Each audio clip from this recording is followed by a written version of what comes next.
Welcome back, ladies and gentlemen. Fudging the numbers. Amazingly, just weeks before the midterm election, the unemployment rate falls to near 6%.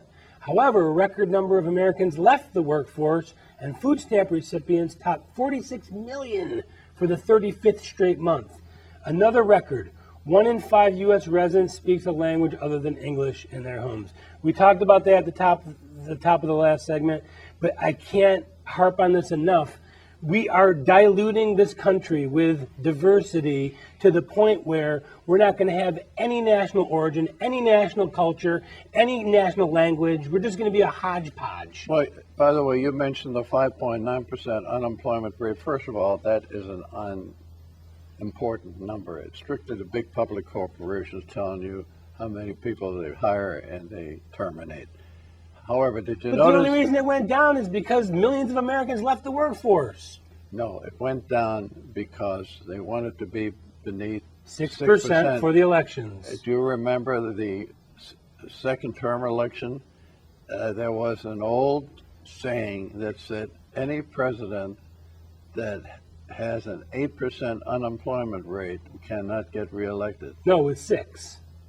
No. Yeah, number 6. No, I'm sorry. At that time, it was 8%. Okay. So the question was, what were we going to have 8%? We came out at 7.9% because that was the last time unemployment was reported before the election. Well, this time, what we had a few days ago was the last report before the November 4th midterm election. So they wanted to be sure that Mr. Obama could say, we are now under 6%. That number would have come out. I don't care if they had. So when you get to under 5%, that's considered full employment. But yet 100 million Americans are not working and 46 million Americans are on food stamps for the third straight year. I'm going to make a very strong statement. As far as I'm concerned, when it comes to the truth, we're no better off than Joseph Goebbels or Joseph Stalin as far as lying and diverting and distorting. Even the agencies that I once respected for their independence, they're doing what they're told. We learned that from the IRS. Yeah. And the media basically has been bought and paid for years now. We know that the George Soros Fund has been going into some of these J schools, the journalism schools, and basically funding for the last 30 years. So now you've got the red diaper doper babies that know nothing but that angle on that side. And if you want to get a job at one of the alphabet networks, that's what you got to do. You play ball. When I read some Harvard academic economists like A.J. Dionne from the Washington Post, now I consider myself a business economist because I've learned the hard way of what's good for business and not. And then I read this Harvard guy. He doesn't know what he's talking about, but people read what they believe, and they believe if somebody comes from Harvard or he comes from a New York Times or a newspaper that is of the left persuasion, that's the ones they want to believe because that's the ones that they're being fed. So most of the economy is really limping along. Wall Street is going gangbusters. Part of it is because of zero interest rate. I may have to correct you. As we tape, we had the worst letdown today that we've had in 3 months. But it's still increasingly high. Yeah, on a long term. It's unrealistically high, in my opinion. Well, but that's because we have so much money available. There is more world investment money coming into the United States than ever before. We are the magnet for all the discretionary investment funds that are available. And that, as we speak tonight, the interest rate on the 10-year bond, which is the most significant one because it gets into mortgages, long-term loans, and so on. That's the one the experts look at. It's down to 239%. That's unbelievable. You know what that is? That's not only disinflationary, that's deflationary to have such a low interest rate. Because when you have a low interest rate, you have a high price. Well, that's interesting because that's exactly where I was going with that was, do you think the interest rates are going to go up, and don't they have to go up at some point? Because the American senior who lives on CDs and lives off of annuities and things like that, they're not getting anything for their money. That's true. So they have to be in the stock market. No, but wait, you say they have to. Who said they have to? They're of no significance. They can go out and buy. It's not. It's actually the people that are pushing the stock market right now are not the seniors or the people that have to have a greater income. It's the huge amount of money that's coming in from overseas. There's billions upon billions, if not trillions.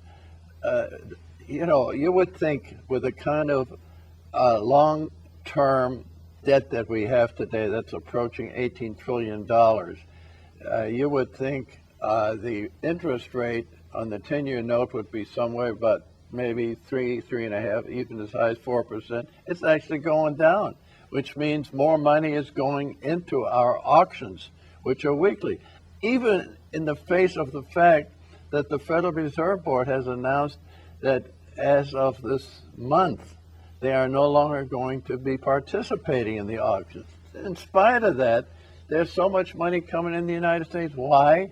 Because as many problems as we There's have, nowhere else to go. Everybody else is worse. Isn't that pathetic? Yes, it is. And when we look at Europe, they're finally starting to get a handle on their diversity immigration problem. And it looks like the Well, they're UK getting angry about leaders it. are taking over. There's a right-wing movement in France going on now, which is shocking Well, to me. you always bring up such an interesting thing. The Marine Le Pen, who is a daughter of the guy who made himself unpopular by downgrading the Holocaust, she happens to be very friendly to the Jewish community in France. There are thousands of Jews that live in France today are joining her movement. Absolutely. And I think that's going on all throughout Europe right now. It is. There's even talk of Britain getting out of the EU. You think that's serious? No, they got the best of both worlds because now they got Scotland back in the game, and that deal is over with. The idea of Scotland becoming independent, and the pound is safe because They never got into the euro. They never got it. Still, the dollar and the pound and the euro is running a poor third. I've written a blog of the fact that I think the most stupid move ever made by a country was Germany going along with the euro. How much of that is guilt? Germany's been carrying this guilt for 60, 70 years I would now. say in 1999 it was all guilt because they had nothing to gain. The mark was right up there with the dollar and the pound as being the universal monetary fund with which to do deals with. And it's almost like you're bringing a bunch of your family members that don't work and don't do anything into your house to sleep on the couch and eat your food and watch your TV. And if you can compare it like that, Germany brought in Portugal, and they teamed up with all these other Spain, European Union countries. Greece. Yeah, they produced nothing. Losers. Pretty much. I mean, come on. We pride ourselves on our frankness on this show. These people bring nothing to the table. They are nothing but supplicants. I mean, they're the ones that are being. And Germany, by the way, unfortunately, is now having a little bit of a down period too. But as goes Germany, so goes the rest of the European Union. If something happens in a very negative way to Germany, then I don't even want to talk about how bad things are going to be in Europe. And then, of course, you've got the pipelines of natural gas and oil coming from Russia. And you know who's the head of the German-Russian pipeline? Gerhard Schroeder, the previous Chancellor of Germany before Helmut Kohl, the author of the euro. We need to take a quick break. Our American Energy, Global Outlook, Political Insider, and History segments are coming up.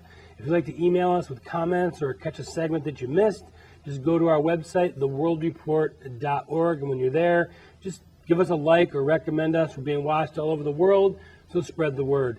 Our quote of the day If you don't read the newspaper, you're uninformed. If you read the newspaper, you're misinformed. You know who said that? I don't know, but whoever said it was right. Mark Twain. We'll be right back.